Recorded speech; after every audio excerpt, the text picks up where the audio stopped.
tous, j'espère que vous allez bien. On se retrouve aujourd'hui pour une seconde vidéo sur le livre Votre cerveau est définitivement extraordinaire de Fabien Olicard. Livre où il va donner des petites astuces de mentaliste pour réaliser par exemple des calculs. J'ai dans la première partie, voilà, on avait des petites astuces pour calculer et aussi on avait vu une petite technique de concentration. Donc voilà, n'hésitez pas à aller voir la première vidéo si ça vous intéresse, elle est en description. Et plusieurs personnes m'ont redemandé si c'était possible de faire une suite, sachant que j'ai vraiment adoré tourner ça. Et ben on se retrouve maintenant. Donc voilà. Donc voilà, il y a écrit 50 nouvelles astuces de mentaliste qui vont vous changer la vie.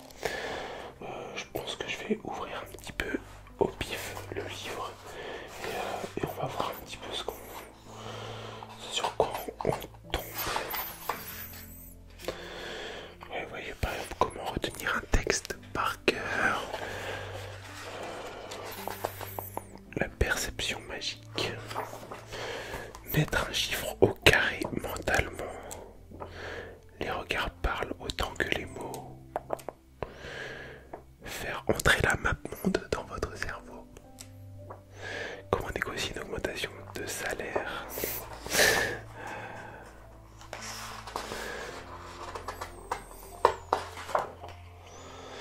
En vrai, allez, si jamais ça vous dit, on se fait la partie sur l'augmentation de salaire dans la prochaine vidéo. Comment gagner au morpion, ça c'est assez simple en vrai. On avait fait ça, multiplier mentalement jusqu'à 10 fois, jusqu'à 100 fois 100, on avait fait. Programmer un rappel tout dans son cerveau, devenir un détecteur de mensonges infaillible, etc. Bon, on va se faire mettre un chiffre au carré mentalement. Je pense que ça peut être pas trop mal, plutôt intéressant. Alors, peut-être l'ignorez-vous, mais votre cerveau est conçu pour le calcul mental. Votre mémoire de travail d'environ 18 secondes vous permet de manipuler les chiffres mentalement et certains d'entre nous appellent en renfort une partie de leur mémoire à long terme, mais c'est un autre enchaînement. Pour exceller dans l'art du calcul mental, il est nécessaire d'en maîtriser les bases. Dans l'idéal, vous devez connaître vos tables de multiplication et pourquoi pas quelques carrés jusqu'à 20. Mais il existe des raccourcis. En voici un permettant de mettre un nombre à deux chiffres au carré. Je vais l'associer à une astuce simple pour calculer mentalement, sans aucune autre aide que celle de vos neurones. Étape 1. Pensez à un nombre à deux chiffres.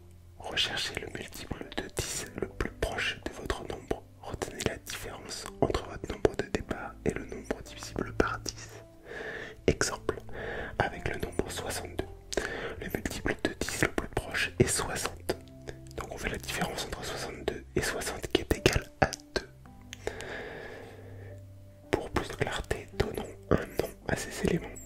N pour nombre et le nombre de départ dans notre exemple n égale 62. M pour multiple et le multiple de 10 le plus proche dans notre exemple m égale 60. Et D pour différence. La différence des deux nombres dans notre exemple est 2, D égale 2. Ensuite, étape 2. Faites mentalement l'opération suivante.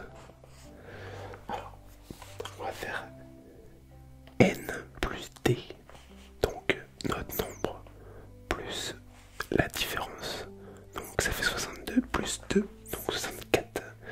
On fait fois le multiple, donc fois 60. Il y a le détail en dessous. Ok, d'accord, ouais, j'ai pas vu que c'était ok. Bon, évidemment, écrite comme cela, la formule paraît compliquée, hein, mais voici ce qu'il se passe mentalement. Comme d'habitude, je vais le détailler au maximum par souci de compréhension. Ne soyez pas effrayés par les différentes étapes. Ok. Donc, pour mettre au carré le nombre 62, donc n égale 62, m égale 60 et d égale 2. Je calcule n plus d, 62 plus 2 égale 64. Donc, ça, je l'avais fait, ça, j'avais réussi. Je calcule m fois n plus d, donc 60 fois 64. Faites-le en deux temps. Dizaine de n plus d fois m plus unité. Ok,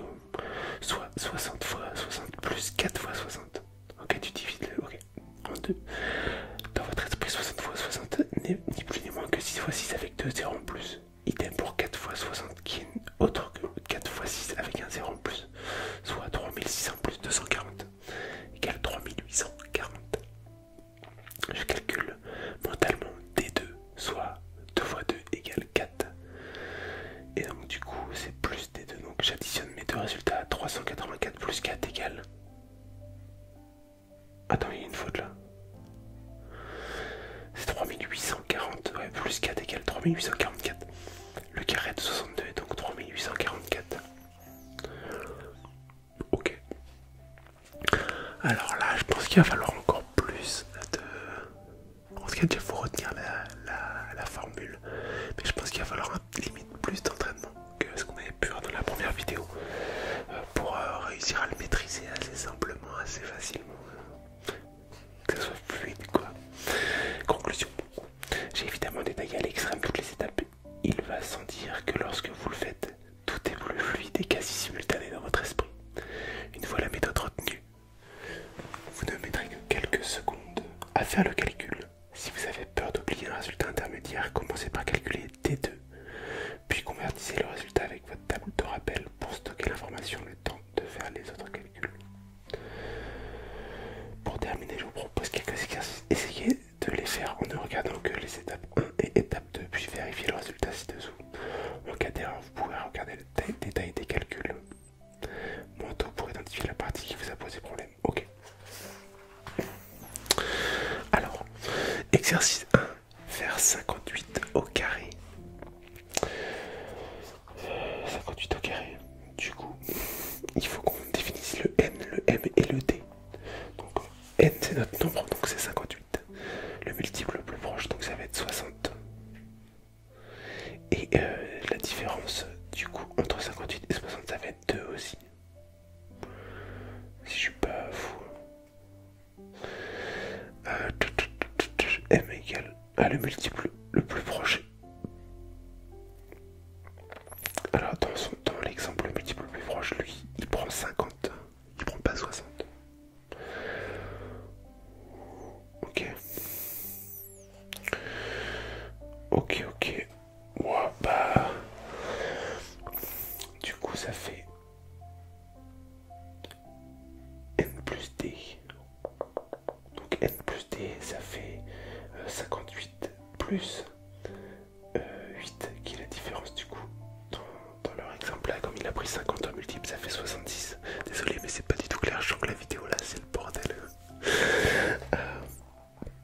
Et ensuite on fait 66 fois 50. Du coup, pour faire ça, on va... 70. Donc tu vas faire 50 fois 60 et après 50 fois 6, c'est ça? Oui, c'est ça, donc 3000 plus 3000 et 300, donc 3300, et on fait plus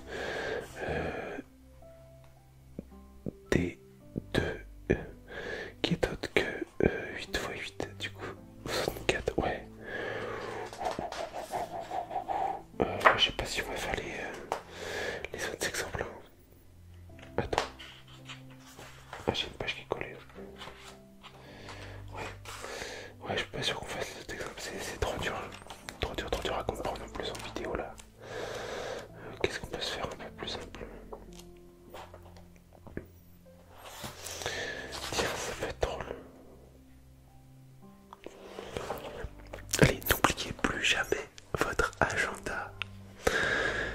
Si nous nous croisons un jour, je serai capable de vous donner l'ensemble de mes déplacements prévus pour n'importe quel mois de l'année en cours. Je n'utilise rien de plus que les extraordinaires possibilités que m'offre mon cerveau. Et par extension, le vôtre. Je vous recommande tout d'abord d'utiliser un agenda papier ou numérique pour reporter l'ensemble de vos rendez-vous et autres tâches à accomplir. Ensuite, vous pourrez connaître par cœur le planning de votre journée, de votre semaine et l'ensemble de votre année.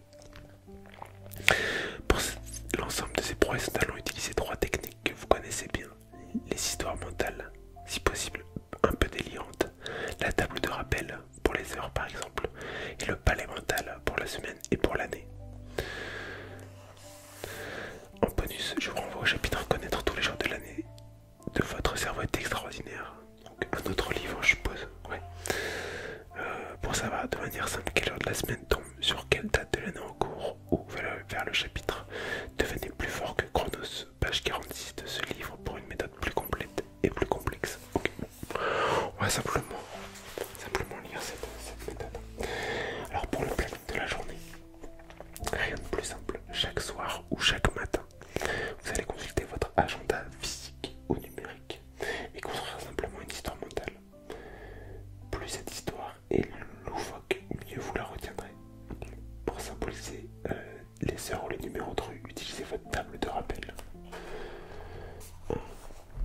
Un exemple valant mieux que de longues considérations. Voici ma journée de demain. 9 heures, cours de conversation d'anglais, écriture de livres. 13 heures, déjeuner avec Lola, poster le courrier. 15 heures, tournage au bureau avec Loïc. 18 heures, interview pour le journal Le Monde. Je vais imaginer la chose suivante. La reine d'Angleterre, pour le cours d'anglais, reçoit des jets donc les œufs pour 9 heures. Sur sa robe, elle s'essuie en arrachant les pages d'un livre pour écrire le livre. La couverture du livre est une photo de mon amie Lola en train de manger une fraise géante. Fraise pour 13 heures, waouh! La couverture se détache et se plie pour se transformer en avion en papier jaune comme celui de la poste pour passer à la poste. Des pinces pour 15 heures. Électrocute l'avion en papier qui s'envole. En regardant de plus près, c'est Loïc qui pilote tout en filmant. Donc pour le tournage, il va dans l'espace et se met en slip. À 18 heures, en contemplant le monde, interview le monde au loin. Il me faut une petite minute pour créer cette histoire digne d'un Oscar ou pas, et la fixer pour la journée. Si des choses se modifient, s'ajoutent ou s'annulent, il me suffit alors de modifier mon scénario en conséquence. Je trouve ça vraiment fort les gens qui arrivent à faire ça. Moi, je trouve ça trop dur. Ok, bon, imaginons que ça, on maîtrise ça. Effectivement, tu retiens un peu ta journée, mais il faut retenir une histoire et tout. Ok. Bon, pour le planning de la semaine, si on réfléchit bien, il s'agit seulement de créer 7 histoires équivalentes à une journée. Pour les retenir, vous allez utiliser la méthode du palais mental. Pour l'occasion, je vous recommande d'en créer un nouveau dédié à votre agenda. Son utilisation en vaut la peine. Si vous ne connaissez pas le palais mental, pas de panique, vous n'avez besoin que d'une formation simplifiée pour l'appliquer ici.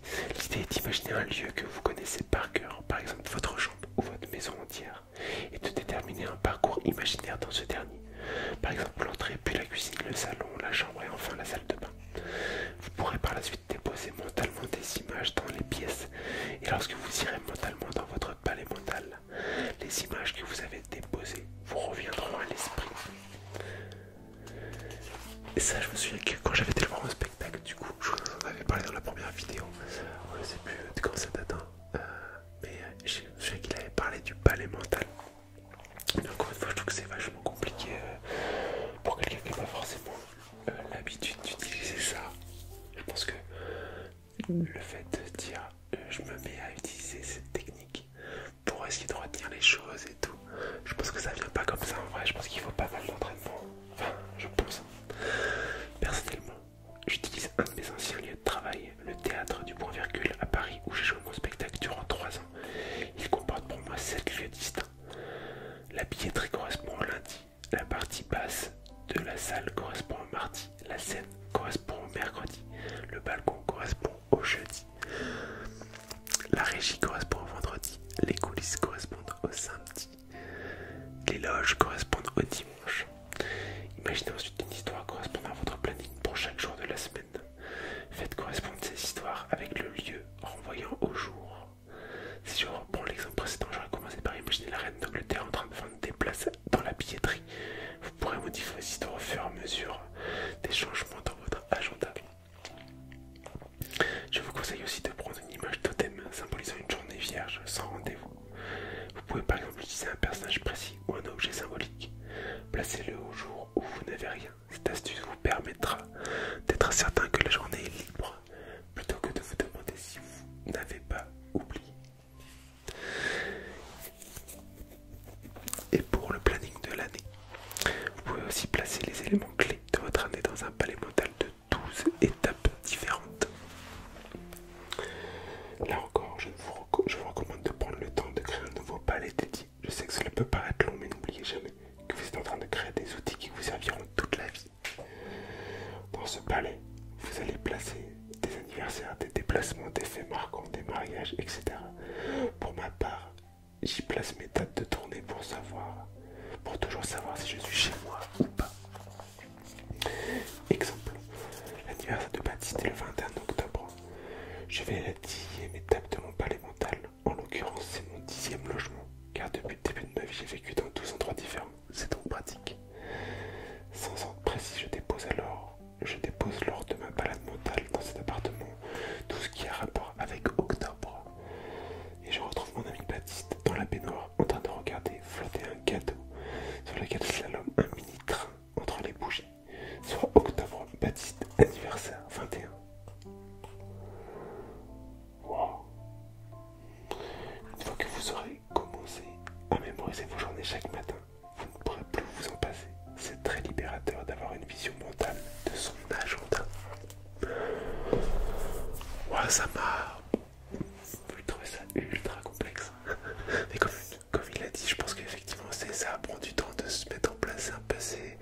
c'est pas élémental, mais effectivement, si derrière tu t'en sers tout le temps et tout, effectivement, ça va sûrement te faire gagner du temps.